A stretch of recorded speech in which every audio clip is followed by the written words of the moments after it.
വെറും 19 വയസ്സ് മാത്രം പ്രായമുള്ള ഒരു പെൺകുട്ടി കുഴഞ്ഞു വീണ് മരണപ്പെടുന്ന ഒരു വീഡിയോ കഴിഞ്ഞ ദിവസം സോഷ്യൽ മീഡിയകളിലൊക്കെ നമ്മൾ കണ്ടിട്ടുണ്ട്.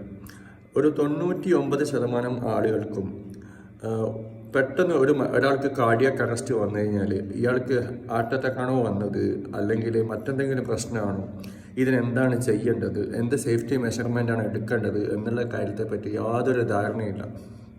നിങ്ങൾ ആളുകളോട് ഇവിടെ അടുത്തുള്ള ലൊക്കേഷനിലെ മന്തിക്കട എവിടെയാണെന്ന് ചോദിച്ചാൽ 100-200 കിലോമീറ്റർ സറൗണ്ടിലുള്ള മന്തിക്കട, ഏറ്റവും നല്ല ടേസ്റ്റുള്ള മന്തി അവിടെ കിട്ടും ചോദിച്ചാൽ ആളുകൾ പറഞ്ഞുതരും. ഇവിടെ നാട്ടിൻപുറത്ത് ഏതെങ്കിലും ഒരു കാട് പിടിച്ച പ്രദേശത്ത് എവിടെയെങ്കിലും ഒരു പൊറോട്ടയും ബീഫും കിട്ടുന്ന കടയുണ്ടോ എന്ന് ചോദിച്ചാൽ ആളുകൾ പറഞ്ഞുതരും. പക്ഷേ മിനിമം ഒരു ബേസിക് ആയിട്ട് ഓരോ മനുഷ്യനും അറിഞ്ഞിരിക്കേണ്ട, ഒരാൾക്ക് കാർഡിയാക് അറസ്റ്റ് വന്നാൽ എന്ത് ചെയ്യണം എന്നതിനെ സംബന്ധിച്ച് 99% ആളുകൾക്കും യാതൊരു അറിവില്ല.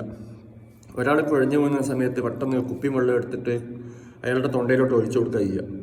ഇതൊരു വല്ലാത്തൊരു ദയനീയമായിട്ടുള്ള അവസ്ഥയാണ്. നമുക്ക് ആവശ്യമുള്ള അറിവുകൾ ഇപ്പോൾ ഈ സോഷ്യൽ മീഡിയകളിലൊക്കെ യൂട്യൂബിലൊക്കെ നമുക്ക് പലതരം വീഡിയോസ് കിട്ടും. 90% ഫുഡ് വ്ളോഗും കാര്യങ്ങളൊക്കെ ആയിരിക്കും. അതൊക്കെ ആളുകൾ ആസ്വദിക്കുന്നു, ഭക്ഷണം കഴിക്കുന്നു, ഇതൊന്നും അതിൽ തെറ്റല്ല. വണ്ടിക്ക് ഫുൾ ടാങ്ക് എണ്ണ അടിച്ചിട്ട് വലിയ വലിയ ഹിൽസിലേക്ക് പോകുന്നു, മലമടക്കുകൾക്ക് മുകളിൽ പോയിട്ട് ചായ കുടിക്കുന്നു, വൈബിടുന്നു, റീൽസ് ഇടുന്നു, അതൊന്നും ഒരു തെറ്റല്ല. പക്ഷേ കോമൺ ആയിട്ട് ഒരു കോമൺ സെൻസിൻ്റെ ഭാഗമാണ് ഇതൊക്കെ നമ്മൾ അറിഞ്ഞിരിക്കണം. നമ്മുടെ പല നാടുകളിലും പലയിടങ്ങളിലും ഹോസ്പിറ്റല് ബേസ് ചെയ്തിട്ടും സന്നദ്ധ സംഘടനകൾ ബേസ് ചെയ്തിട്ടൊക്കെ CPR പരിശീലനം നടത്തി കൊടുക്കുന്നുണ്ട്. അപ്പോൾ അതിൻ്റെയൊക്കെ ഒരു ഭാഗമാകുക, ഇതൊക്കെ ഒന്ന് പഠിക്കുക, മനസ്സിലാക്കുക. വെറും 19 വയസ്സുള്ള ഒരു പെൺകുട്ടിയാണ് കുഴഞ്ഞു വീണ് മരിക്കുന്നത്. നാളെ ഇത് നമുക്ക് പ്രിയപ്പെട്ട ഒരാൾ മരണപ്പെടുമ്പോൾ മാത്രമായിരിക്കും നമ്മൾ ജാഗ്രത ആകുന്നത്. അങ്ങനെ ഒരിക്കലും സംഭവിക്കരുത്.